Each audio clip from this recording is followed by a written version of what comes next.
Hi everyone, how are you? Welcome to my YouTube channel. আমরা মোবাইলে কথা বলে থাকি এবং বিভিন্ন ইউটিউবিং, ফেসবুকিং সব বিভিন্ন ভিডিও দেখে থাকি। এখন প্রশ্ন হচ্ছে কিভাবে মোবাইলে যে ব্রাইটনেস আছে ব্রাইটনেস ইনক্রিজ করা যায়।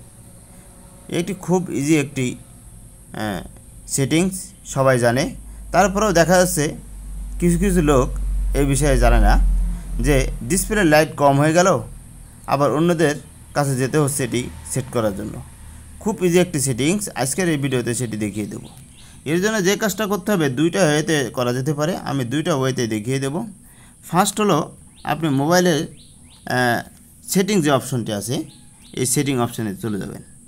সেটিং অপশানে যাওয়ার পরে ওপরের দিকে সেটিংস নামে একটি অপশান থাকবে, এই অপশানে ক্লিক করে দেবেন। ক্লিক করে আপনি টাইপ করবেন ডিসপ্লে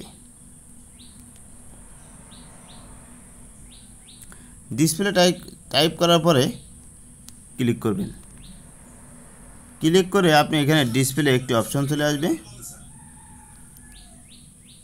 এই অপশানে আপনি দেখতে পাবেন যে ব্রাইটনেস লেভেল, এই ব্রাইটনেস লেভেলে আপনাকে ক্লিক করতে হবে। ক্লিক করার পরে উপরের দিকে একটি বার চিহ্ন দেখতে পাবেন, এটি আপনাকে ম্যানুয়ালিভাবে ইনক্রিজ এবং ডিক্রিজ করতে পারবেন যতটা আপনার প্রয়োজন। এখান থেকে আপনার প্রয়োজন মতো আপনি ইনক্রিজ ডিক্রিজ করতে পারবেন। আবার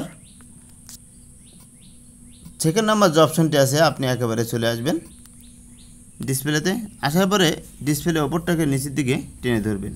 টেনে ধরার পরে এইখানে আপনি দেখতে পাবেন একটি অপশান আছে, এখান থেকে আপনি ম্যানুয়ালভাবে ইনক্রিজ ডিক্রিজ করতে পারবেন ডিসপ্লে লাইট। এই দুইটা ওয়েতে আপনি চাইলে ইনক্রিজ ডিক্রিজ করা যেতে পারে। এছাড়াও অটোমেটিকভাবে ইনক্রিজ ডিক্রিজ অপশান আছে, সেটিও করা যেতে পারে। থ্যাংক ইউ অল, আল্লাহ হাফেজ।